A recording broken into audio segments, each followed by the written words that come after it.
Good morning all. Last लेक्चरमध्ये आपण काय केलं होतं, केमिकल थर्मोडायनॅमिक्स अँड एनर्जेटिक्स हा टॉपिक स्टार्ट केला होता. आज थोडंसं बघा काय डिस्कस केलं होतं. त्या टॉपिकमध्ये काय काय सांगितलं होतं, इम्पॉर्टंट गोष्टी. सिस्टम आहे the portion of universe which is under thermodynamic study, त्याला आपण काय म्हटलं होतं, सिस्टम. सेकंड आपण काय डिस्कस केलं होतं, टाइप्स ऑफ सिस्टम. सराउंडिंग्सबद्दल बोललो होतो, बाउंड्रीबद्दल बोललो होतो. टाइप्स ऑफ सिस्टम, 3 टाईपच्या सिस्टम बघितल्या होत्या, open system, closed system and isolated system. आणि त्यानंतर आपण डिस्कस केलं होतं properties of system, intensive properties and extensive. Intensive property does not depend upon amount of matter present in the system are called as intensive property. Property which depend upon amount of matter present in the system are extensive property. Intensive मध्ये example दिलं होतं, temperature, refractive index, density, molar heat capacity, बरोबर आहे, viscosity, ही example आपण दिली होती.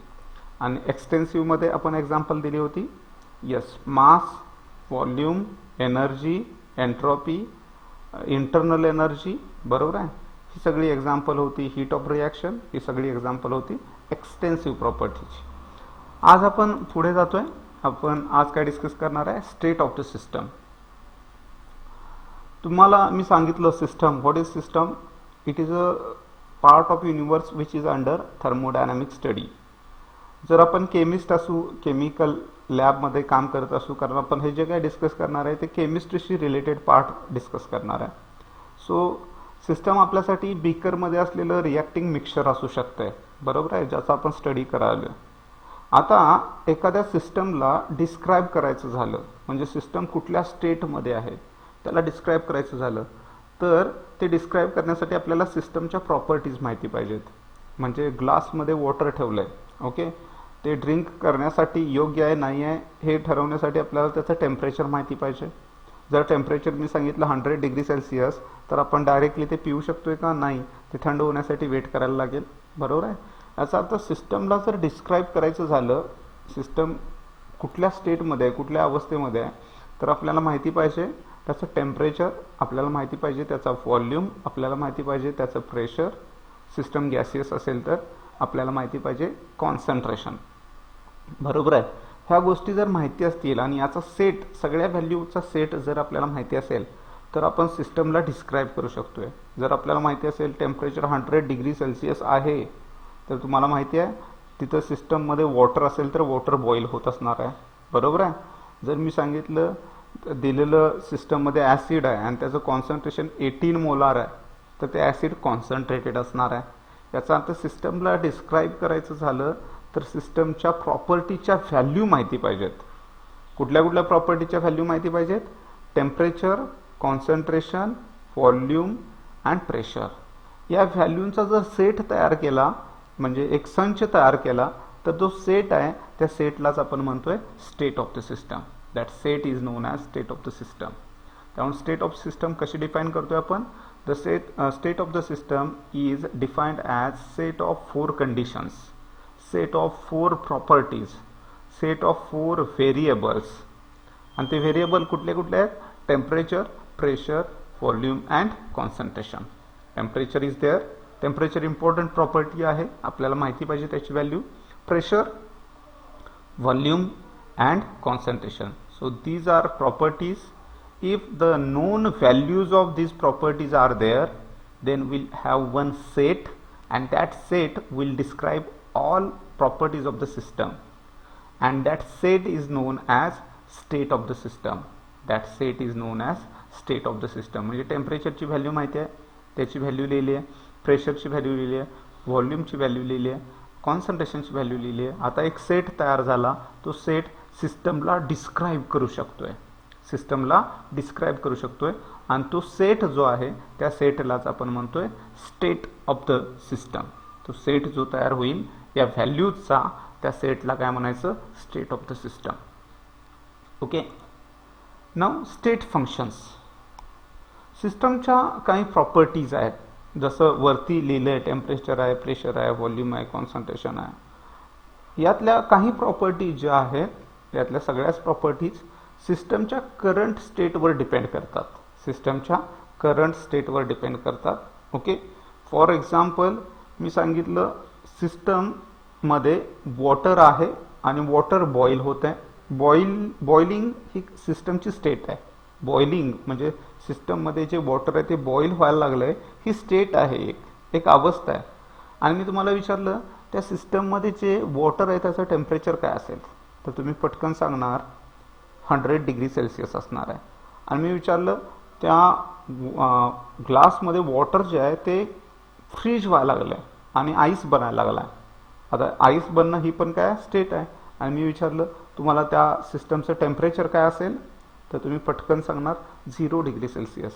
याचा अर्थ ही टेम्परेचरची व्हॅल्यू जी आहे ना, टेम्परेचरची व्हॅल्यू जी आहे ती व्हॅल्यू कशावर डिपेंड करते, सिस्टमच्या करंट स्टेटवर.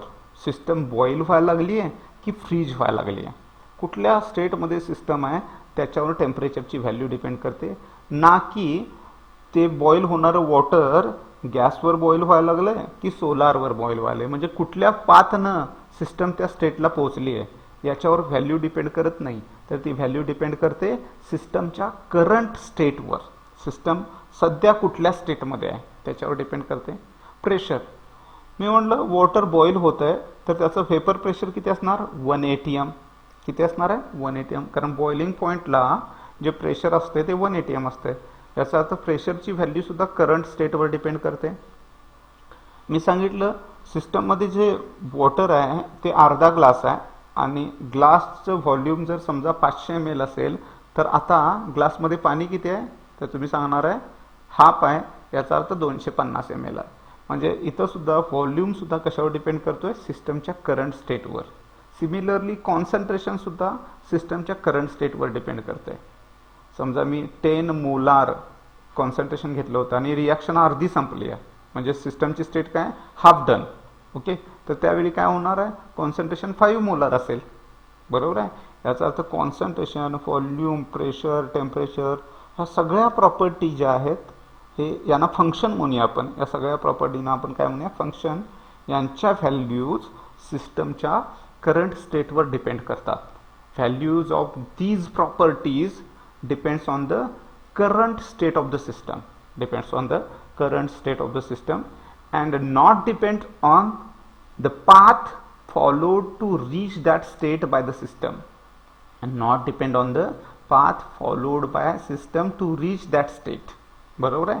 म्हणजे ह्या सगळ्या प्रॉपर्टीच्या व्हॅल्यू कशावर डिपेंड करतात, येस, या सगळ्या प्रॉपर्टीच्या व्हॅल्यू डिपेंड करतात सिस्टमच्या करंट स्टेटवर. सिस्टम कुठल्या स्टेटमध्ये आहे त्याच्यावर डिपेंड करतात. आणि त्यामुळं ही ज्या सगळ्या प्रॉपर्टीज आहेत त्यांना आपण म्हणतोय स्टेट फंक्शन. त्यांना आपण काय म्हणतोय, state function. Any property of system whose value depends on current state of system and is independent of path followed to reach that state is called as state function. Such properties define state of system. या सगळ्या properties सिस्टमची state define करतात, कारण त्यांच्या value माहिती असतील तर सिस्टमची स्टेट सांगता येते. बरोबर आहे. त्यामुळे such properties define state of the system. Any property of system whose value depend on the current state of system, म्हणजे सिस्टम सध्या कुठल्या स्टेटमध्ये आहे त्याच्यावर ज्या व्हॅल्यू डिपेंड करतात त्या प्रॉपर्टीजना आपण म्हणतोय state function. And such properties define state of the system. कारण काय, त्या प्रॉपर्टीच्या व्हॅल्यू माहिती असतील तर सिस्टमची स्टेट माहिती होणार आहे. म्हणजे जसं मी म्हटलं सिस्टम फ्रीज व्हायला टेम्परेचर किती असणार, 0 डिग्री सेल्सिअस. याच्या उलट मी म्हणलं 0 डिग्री सेल्सिअस टेम्परेचर आहे तर सिस्टम फ्रीज होत असणार आहे. 100 डिग्री सेल्सिअस टेम्परेचर आहे तर सिस्टम बॉईल होत असणार आहे, सिस्टममध्ये वॉटर असेल तर. याचा अर्थ या प्रॉपर्टीज सिस्टमची स्टेट डिफाईन करू शकतात. या प्रॉपर्टीज सिस्टमची स्टेट डिफाईन करू शकतात.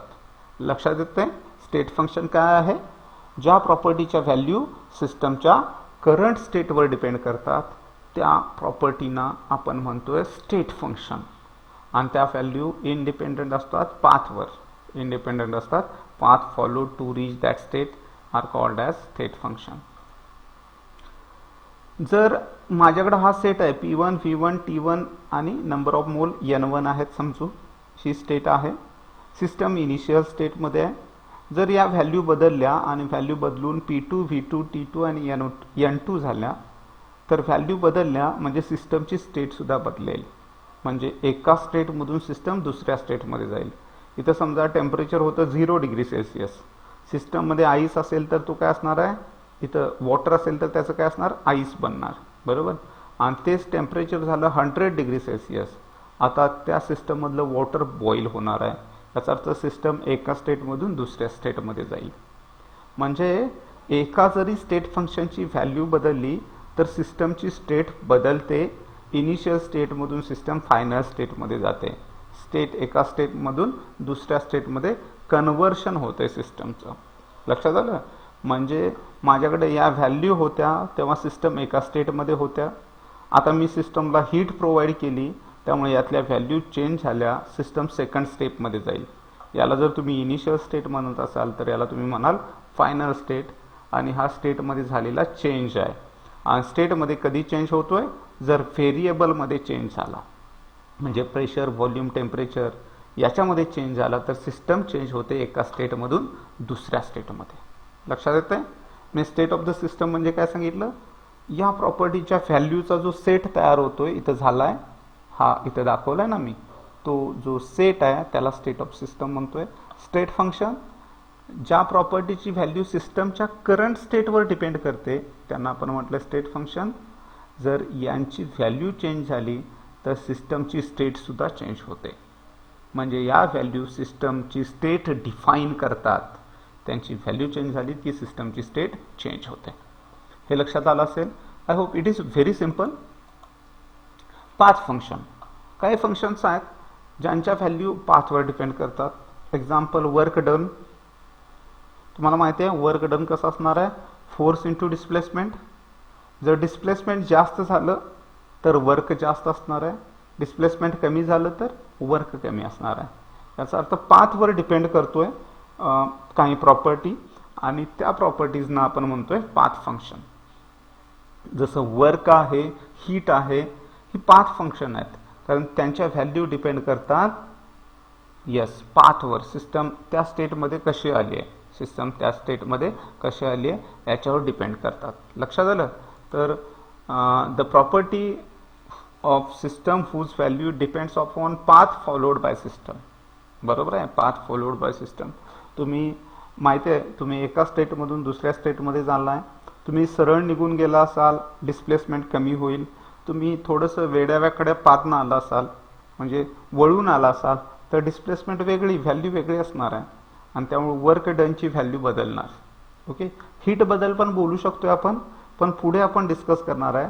सिस्टम आयसोथर्मल प्रोसेसनं त्या स्टेटमध्ये आली आहे किंवा ॲडियाबॅटिक प्रोसेसनं आली आहे हे आता सध्या तुम्हाला नाही कळणार, पण पुढे तुमच्या लक्षात येईल की या व्हॅल्यू ज्या आहेत वर्क आणि हीटच्या ह्या सिस्टमच्या पाथवर डिपेंड करतात. सिस्टम एका स्टेटमधून दुसऱ्या स्टेटमध्ये येण्यासाठी कुठल्या पाथनं आले त्याच्यावर या व्हॅल्यू डिपेंड करतात वर्क आणि हीटच्या. आणि त्यामुळे work and heat is are known as path function.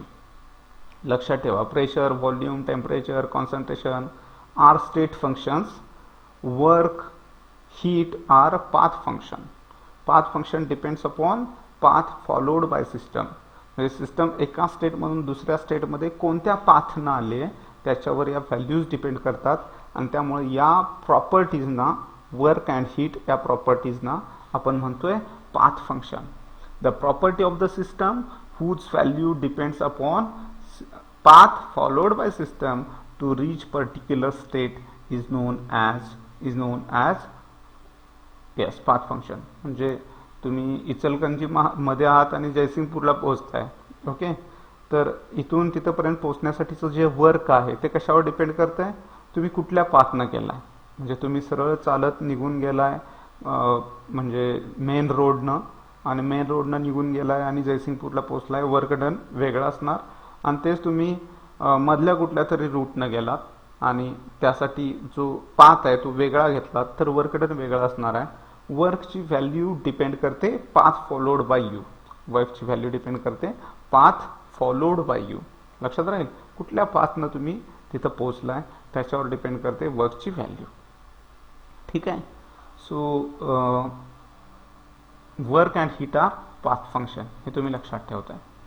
Thermodynamic equilibrium, thermodynamic equilibrium काय आहे ते आपण डिस्कस करतोय. सिस्टम इक्विलिब्रियम मध्ये आहे असं आपण कधी म्हणतोय, जेव्हा सिस्टम मध्ये बदल होत नाहीत. इक्विलिब्रियम मध्ये आहे याचा अर्थ कळतोय, तिथं बदल जो आहे तो दिसत नाही आहे, ऑब्झर्वेबल नाही आहे. ओके, मग असं कधी होऊ शकतंय, सिस्टम एका स्टेटमधून दुसऱ्या स्टेटमध्ये नाही गेली, सिस्टम आहे त्या स्टेटमध्ये राहिली. मग सिस्टम आहे त्या स्टेटमध्ये कधी राहील, जर स्टेट व्हेरिएबल म्हणजे प्रेशर आहे, व्हॉल्यूम आहे, कॉन्सन्ट्रेशन आहे, टेम्परेचर आहे, if these values remains constant and do not change with time, these values remains constant and do not change with time, in that case system can be said to be in equilibrium. In that case system can be said to be in equilibrium. म्हणजे system एका state मधून दुसऱ्या state मध्ये नाही जात आहे, system आहे तिथं थांबली आहे, इक्विलिब्रियम मध्ये आहे. म्हणजे स्टेट फंक्शनच्या व्हॅल्यू बदलत नाही आहेत, प्रेशर आहे तसं राहिलंय, टेम्परेचर आहे तसं राहिलंय. फॉर एक्झाम्पल मी गॅसवर वॉटर ठेवलं होतं, ते बॉईल व्हायला लागलंय, मी काय केलं, त्याचं टेम्परेचर चेक केलं, किती होतं 100 डिग्री सेल्सिअस. थोड्या वेळानं मी परत आलो, अजून वॉटर बॉईल होत आहे, टेम्परेचर किती असणार आहे 100 डिग्री सेल्सिअस. याचा अर्थ टेम्परेचर काही वेळासाठी कॉन्स्टंट राहिलं, टाइम बरोबर टेम्परेचर चेंज झालं का नाही. मग सिस्टमला तुम्ही काय म्हणणार, इक्विलिब्रियम मध्ये आहे. म्हणजे स्टेट फंक्शनची व्हॅल्यू कॉन्स्टंट राहिली, त्या व्हॅल्यू चेंज झाल्या नाहीत, तर सिस्टमला आपण थर्मोडायनॅमिक इक्विलिब्रियम मध्ये आहे असं म्हणू शकतोय. A system is said to be in thermodynamic equilibrium when its state function do not vary, vary म्हणजे चेंज होणं, VARY, vary with time. When state फंक्शनच्या ज्या व्हॅल्यू आहेत they do not vary with time, म्हणजे do not change with time, in that case system is said to be in thermodynamic equilibrium. Okay, म्हणजे temperature आहे, concentration आहे, temperature जर constant असेल तर त्याला थर्मल इक्विलिब्रियम म्हणतात. प्रेशर जर कॉन्स्टंट असेल तर मेकॅनिकल इक्विलिब्रियम म्हणतात. कॉन्सन्ट्रेशन कॉन्स्टंट असेल तर केमिकल इक्विलिब्रियम म्हणतात.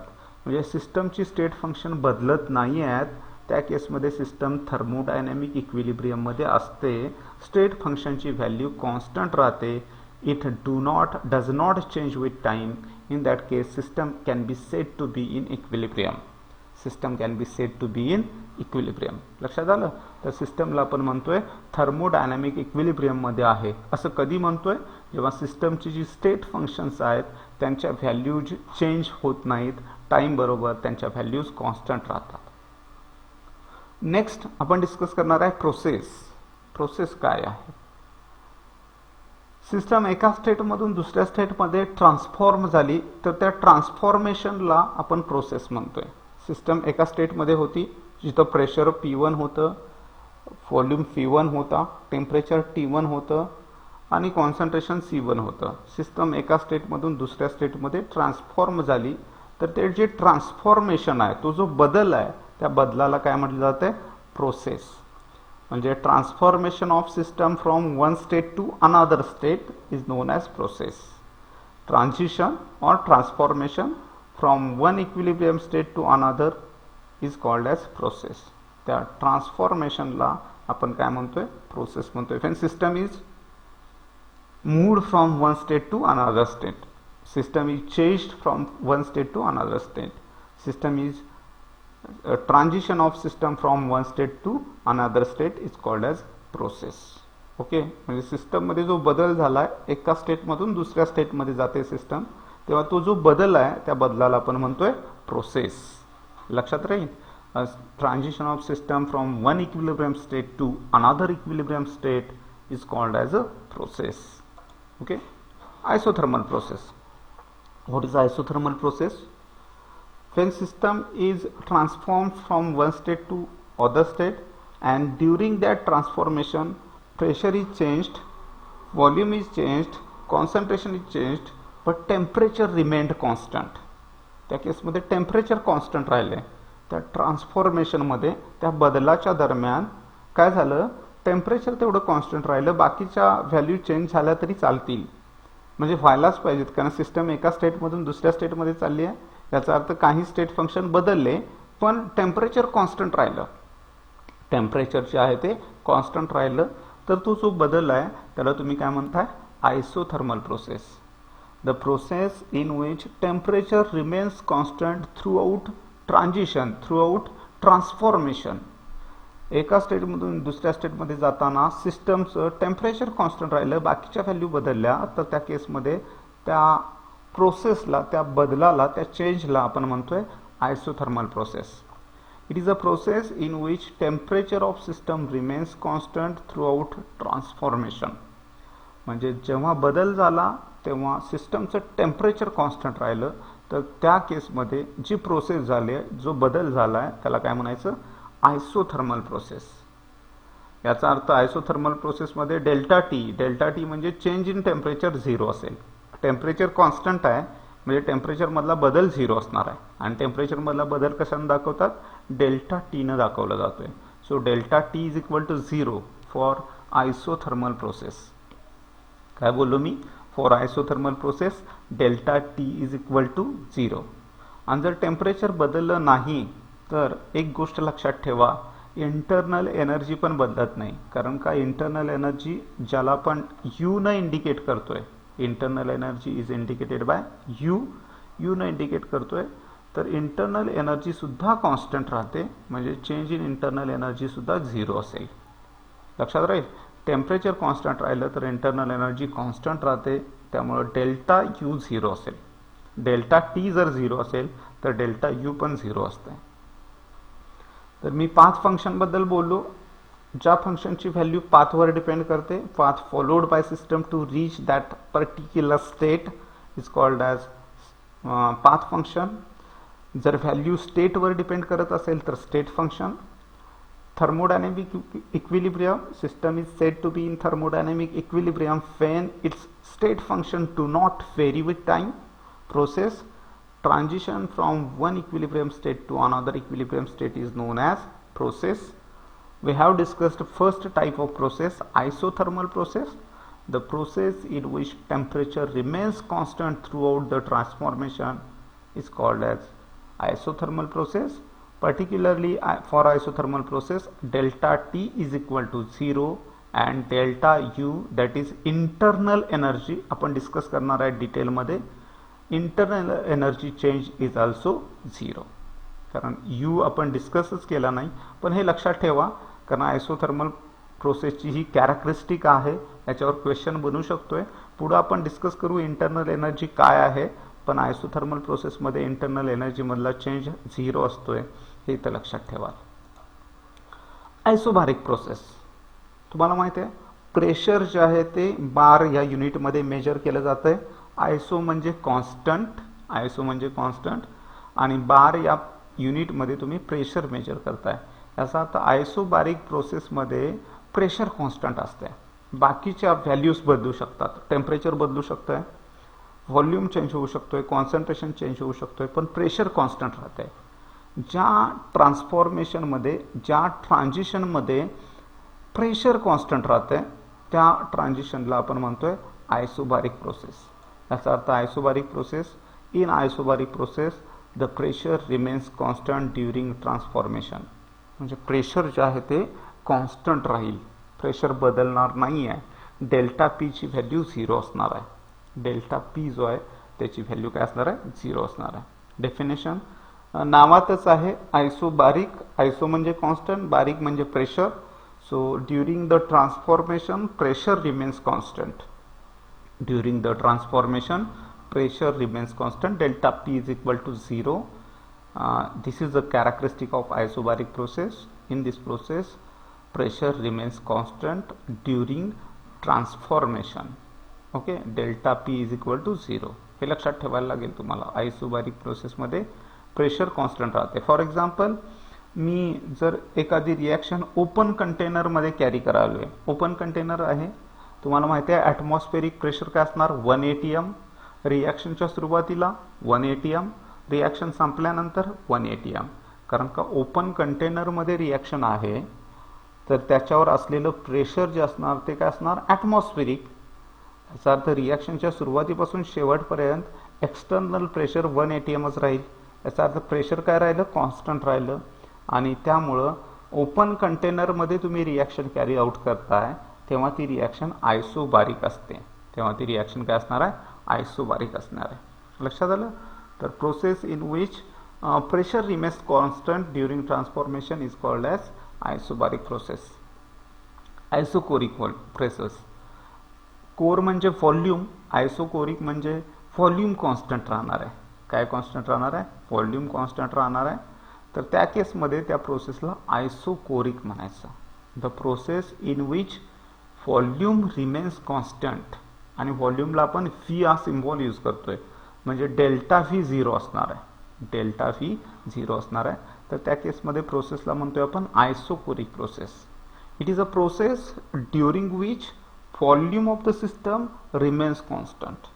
It is a process during which volume of the system remains constant, and during transformation is called as isochoric process. Delta V is equal to 0. Delta V is equal to 0 ही जी केस आहे ती isochoric प्रोसेससाठी आहे. म्हणजे एक gas आहे आणि तो मी त्याची reaction मी सिलेंडरमध्ये करायलो आहे. आता गॅसचा व्हॉल्यूम, गॅसची प्रॉपर्टी तुम्हाला माहिती आहे की it occupies all possible volume. जर कंटेनर क्लोज असेल तर गॅसचा व्हॉल्यूम कंटेनर एवढा असणार आहे. रिॲक्शन ज्या कंटेनरमध्ये करायलो आहे तो कंटेनर बंद आहे, बरोबर आहे. तर रिॲक्शनच्या सुरुवातीपासून शेवटीपर्यंत कंटेनरचा व्हॉल्यूम बदलणार आहे का, कंटेनर मोठं छोटं होणार आहे का, नाही. कंटेनरचा व्हॉल्यूम काय राहणार, क्लोज्ड आहे म्हणजे व्हॉल्यूम कॉन्स्टंट राहील, बरोबर आहे ना. एखाद्या बीकरमध्ये तुम्ही रिॲक्शन करायला आणि बीकर झाकून ठेवलाय. आता बीकरमध्ये जे गॅसेस आहेत त्याचा व्हॉल्यूम किती असणार, बीकर 250 ml चा असेल तर व्हॉल्यूम 250 ml असणार. रिॲक्शनच्या सुरुवातीला बीकर 250 ml चा आहे, मग रिॲक्शन संपताना 500 ml चा होईल का, नाही होणार. बीकरचा व्हॉल्यूम काय राहणार, कॉन्स्टंट. जर बीकर बंद असेल तर आतले रिॲक्टंटचा व्हॉल्यूम बदलणार नाही. जर समजा बीकर ओपन असेल तर आतले गॅसेस पसरतील, त्यामुळे त्यांचा व्हॉल्यूम बदलू शकतोय. पण बीकर मी झाकलेला आहे, container is closed, in that case volume will remain constant. म्हणजे जेव्हा तुम्ही रिॲक्शन क्लोज कंटेनरमध्ये करताय तेव्हा व्हॉल्यूम कॉन्स्टंट राहतोय, आणि त्या केसमध्ये त्या प्रोसेसला आपण म्हणतोय isochoric process. The process in which volume remains constant is called as isochoric process. बरोबर आहे ना, पटतंय ना हे. जर बीकर 250 ml चा आहे, 250 ml च्या बीकर मध्ये I am carrying out the reaction. Okay, at the initial state what will happen, beaker has volume 250 ml, so gases present in beaker has volume 250 ml, and after few minutes reaction is finished. Okay, gases present in the beaker are again of 250 ml, so volume during the transformation remained unchanged, remained constant. Volume काय राहिला, constant राहिला. याचा अर्थ close beaker मध्ये जी reaction carry out केली आहे त्याच्यामध्ये volume constant राहिला, त्यामुळे जी प्रोसेस झाली त्या प्रोसेसला तुम्ही काय म्हणणार आहे, आयसोकोरिक प्रोसेस, कारण व्हॉल्यूम जो आहे तो कॉन्स्टंट राहिला. Next, adiabatic process. मी जर एखादी रिॲक्शन इन्सुलेटेड कंटेनरमध्ये कॅरी आउट केली, इन्सुलेटेड आहे कंटेनर, इन्सुलेटेड आहे म्हणजे त्या कंटेनरच्या अराउंड इन्सुलेटर आहे. आता आतमध्ये जी हीट आहे ती बाहेर जाऊ शकेल का, नाही. बाहेरची हीट आत येईल का, नाही. इन्सुलेटरची मजा काय आहे, इन्सुलेटर काय करतोय, तो हीटचं ट्रान्सफॉर्मेशन थांबवतोय. म्हणजे neither heat is absorbed not heat is evolved. Heat बाहेरही जाणार नाही, आत पण येणार नाही, म्हणजे हीटची एक्सचेंज पॉसिबल नाही. कुणामध्ये, सिस्टम आणि सराउंडिंगमध्ये. कारण का सिस्टम काय आहे, थर्मली आयसोलेटेड आहे. सिस्टम कशी आहे, थर्मली आयसोलेटेड आहे. म्हणजे सिस्टममधून हीटची एक्सचेंज सराउंडिंग बरोबर होणार का, नाही. अशा केसमध्ये जी प्रोसेस कॅरी आउट केली जाते, ज्या प्रोसेसमध्ये हीट नायदर बी ॲब्सॉर्ड नॉर इव्हॉल्व्ड, हीट बाहेर पण जाणार नाही, आतमध्ये पण येणार नाही, त्या केसमध्ये त्या प्रोसेसला आपण म्हणतोय ॲडियाबॅटिक प्रोसेस. लक्षात येते. म्हणजे system can not exchange heat with its surrounding, system can not exchange heat with its surrounding. In that case process, ती जी प्रोसेस आहे त्या प्रोसेसला आपण म्हणतोय adiabatic. A process in which there is no exchange of heat between system and surrounding, then process is called as adiabatic process. म्हणजे system isolated असायला पाहिजे त्यासाठी. म्हणजे आयसोलेटेड सिस्टममध्ये जी प्रोसेस होते त्या प्रोसेसला आपण काय म्हणतोय, ॲडिबॅटिक प्रोसेस. मी मागे आयसोलेटेड सिस्टमबद्दल सांगितलं होतं. काय सांगितलं होतं? There is a no exchange of heat, there is a no exchange of energy. बरोबर आहे. म्हणजे सिस्टम आयसोलेटेड आहे त्या केसमध्ये जेव्हा प्रोसेस कॅरी आउट करताय तर सिस्टम हीट बाहेर देऊ शकत नाही आणि ॲब्सॉर्ब पण करू शकत नाही. त्या केसमध्ये ती जी प्रोसेस कॅरी आउट केला आहे त्या प्रोसेसला तुम्ही म्हणताय ॲडिबॅटिक प्रोसेस. ती प्रोसेस जी आहे त्या प्रोसेसला काय म्हटलं जाते, ॲडिबॅटिक. कारण आयसोलेटेड सिस्टममध्ये एक्सचेंज होणार आहे का हीटची? नाही होणार. मग प्रोसेस जेव्हा होणार तेव्हा त्या प्रोसेसला तुम्ही काय म्हणणार आहे, ॲडिबॅटिक प्रोसेस. तुम्हाला विचारली जाऊ शकते, ही डेफिनेशन बऱ्याच वेळा विचारतात, ॲडिबॅटिक प्रोसेस, डिफाईन ॲडिबॅटिक प्रोसेस. तर लक्षात ठेवा, a process in which there is no exchange of heat between system and surroundings is called as adiabatic process. आणि कॅरेक्टरिस्टिक काय, हीट साठी सिम्बॉल Q वापरतात.